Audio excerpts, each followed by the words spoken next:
Ever seen a basketball star cry over someone else's success? Well, Asia Wilson just did. The WNBA champion is in tears, but not for the reason you might think. It's all because of Caitlin Clark's jersey retirement announcement. You might be wondering, what's the big deal? Don't players get their jerseys retired all the time? Not like this. Clark's retirement ceremony is already breaking records, and it hasn't even happened yet. Wilson's fans are crying foul, claiming Iowa planned this to steal the spotlight. What spotlight? We doubt Iowa even knows when South Carolina was planning Wilson's, especially since she graduated almost a decade ago. We've got the facts, the timeline, and the fan reactions that tell a different story. Let's dive into why Wilson's waterworks are flowing and how Clark is rewriting the playbook for women's basketball. Again, February 2nd, 2025. Mark that date on your calendar because it's about to become legendary in women's basketball. Two players, two jersey retirements, but only one star that is outshining the other like a supernova. Caitlin Clark and Asia Wilson,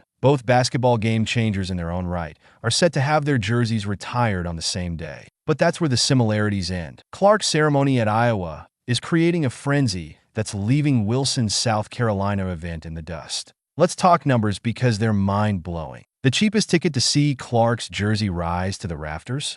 A whopping $711. The most expensive ticket in women's college basketball history. For context, this is even more expensive than the cheapest ticket to an NBA Finals. And if you want the best seats in the house, hope you've got deep pockets because they're going for over $8,000. Meanwhile, you can grab a seat at Wilson's ceremony for just $25. That's not a typo. We're talking about a price difference that's more than 28 times higher for Clark's event. Social media is exploding with reactions. This isn't just about ticket prices. It's a seismic shift in women's basketball. We're seeing demand at levels that were unthinkable even a few years ago. Clark's last home game set records with tickets going for $450. Now that seems like chump change compared to her retirement ceremony. What we're witnessing is Clark single-handedly reshaping the landscape of women's basketball.